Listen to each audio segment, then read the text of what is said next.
Présidente, mes chers collègues, nous tenons d'abord à remercier les deux administratrices qui nous ont accompagnés dans l'élaboration de ce rapport, Claire Moissé, puis Camille Delonne, qui est parmi nous aujourd'hui, ainsi que nos deux collaborateurs fidèles et relativement efficaces. Le secteur énergétique est au cœur de la réflexion sur l'économie résiliente que nous devons construire après la crise sanitaire du Covid-19. Avec quelle énergie construire une économie résiliente et décarbonée? Comment restaurer une souveraineté dans ce secteur éminemment stratégique? Comment réduire la dépendance énergétique de l'Union européenne face aux États tiers? Telles sont les questions qui ont guidé notre réflexion sur l'indépendance énergétique de l'Union européenne, notion qui doit, à notre sens, s'articuler autour de trois axes. Le premier est d'ordre géopolitique. Il concerne la sécurité des approvisionnements énergétiques. Le principal enjeu pour les États membres est de diversifier à la fois leurs sources d'approvisionnement, dans un contexte où la dépendance au gaz russe s'accroît, et leur bouquet énergétique. Le deuxième axe est écologique, puisque seule une transition énergétique réussie permettra à l'Union européenne de réduire sa dépendance aux pays producteurs d'énergie fossile. Enfin, le troisième acte est industriel. Il a trait à l'autonomie stratégique du secteur. Il s'agit de développer une filière européenne d'énergie propre dans le cadre de la nouvelle stratégie industrielle de la Commission et de protéger les actifs stratégiques de secteur énergétique que la crise a rendu encore plus vulnérables aux stratégies prédatrices, hélas, de certains pays tiers. Si elle prend une acuité particulière dans le contexte actuel de lutte contre le réchauffement climatique et dans le cadre du pacte vert européen, la question de l'indépendance énergétique des États n'est cependant pas nouvelle.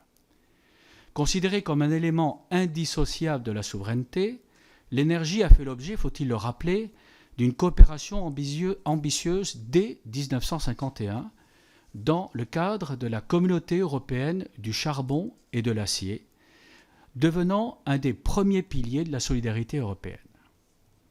Toutefois, quelques 70 ans plus tard, la coordination des politiques énergétiques des pays de l'Union européenne ne va toujours pas de soi. Et l'union de l'énergie se heurte notamment au fait que le choix du mix énergétique relève toujours de la compétence des États membres et les décisions en matière connaissent une certaine inertie. Pour l'Union européenne, la sécurité énergétique a d'abord été synonyme de sécurité d'approvisionnement et impliquer une politique de réduction de la dépendance aux approvisionnements extérieurs. Cet objectif, il faut l'avouer, est encore loin d'être atteint, car l'Union européenne importe 53% de l'énergie qu'elle consomme. Et cette dépendance est encore plus manifeste pour les énergies fossiles. 90% du pétrole brut importé et consommé et 66% au moins du gaz naturel consommé en Europe. En outre, cette dépendance énergétique s'accroît en raison notamment de la diminution de la production domestique, de la faiblesse du nombre des fournisseurs et de la part croissante, on y reviendra, du gaz dans la consommation. Ainsi, en 2016, plus des 3/4 des importations de gaz naturel de l'Union européenne venaient de 3 pays, d'abord la Russie, largement en tête, puis la Norvège et l'Algérie. Cette dépendance est problématique pour les États dont le mix énergétique est peu diversifié, qui disposent d'un nombre réduit de fournisseurs, voire même d'un seul, comme par exemple la Russie, et dont les interconnexions avec les autres États sont insuffisantes. C'est le cas en particulier des États membres de l'Europe centrale et orientale, dont la dépendance au gaz russe est extrêmement forte et marquée. Cela explique pourquoi ces pays sont tentés de développer, pour certains, le nucléaire comme source d'énergie alternative. Les pays très dépendants pourraient également vouloir s'orienter vers le gaz naturel liquéfié, notamment le gaz américain, pour diversifier leurs sources d'approvisionnement. Les États-Unis peuvent ainsi bouleverser le marché de l'énergie en exploitant leurs grandes réserves de gaz de schiste. Hormis la vulnérabilité particulière de ces pays, accrue par des tensions géopolitiques persistantes entre la Russie et l'Ukraine, l'Europe de l'énergie connaît une situation d'interdépendance plutôt que de dépendance, les réseaux électriques étant interconnectés et la dépendance au gaz russe étant réelle mais réciproque. On pourra y revenir si vous le souhaitez.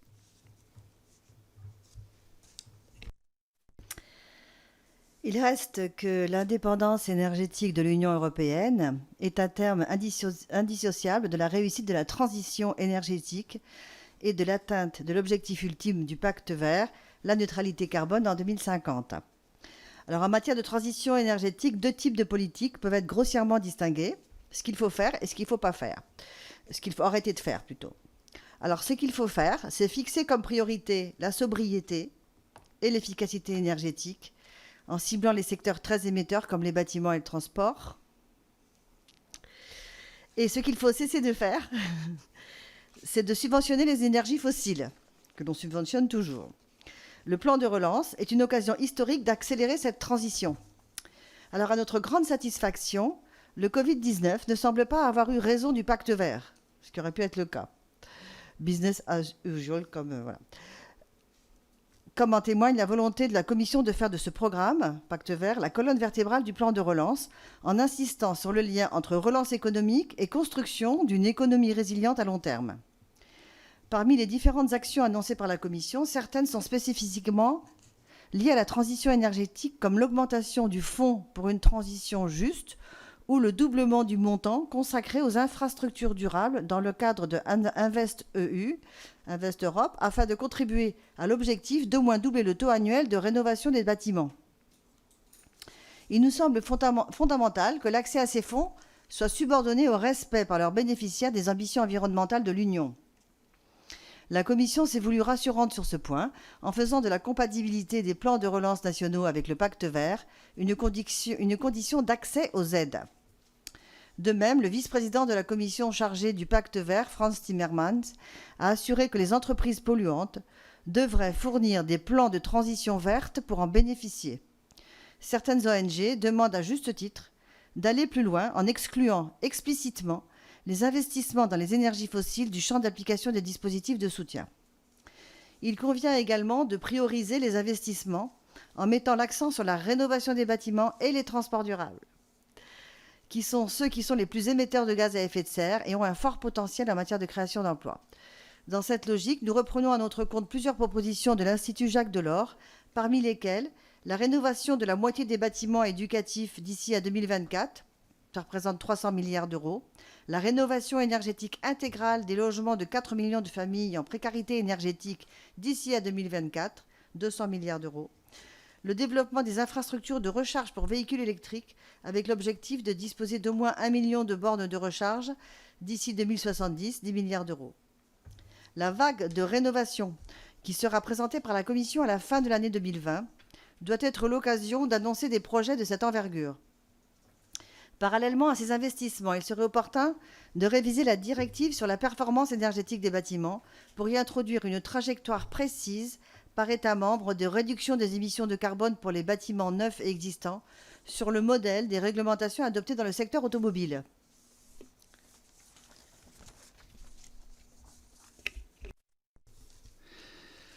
Au-delà du plan de relance, il convient de revoir le cadre législatif et réglementaire d'un certain nombre de politiques européennes pour les mettre en conformité avec les ambitions climatiques de l'accord de Paris. Il s'agit d'abord de rehausser les objectifs de réduction des gaz à effet de serre à l'horizon 2040 et de faire de la neutralité climatique en 2050 un objectif contraignant, comme le prévoit la Commission dans le cadre de sa loi climat. Pour avoir une chance d'y parvenir, il est impératif de mettre fin aux politiques de soutien aux énergies fossiles, on vient d'en parler, mais également de remettre sur la table la question du prix du carbone, anormalement bas, aux alentours, je crois, de 30 €.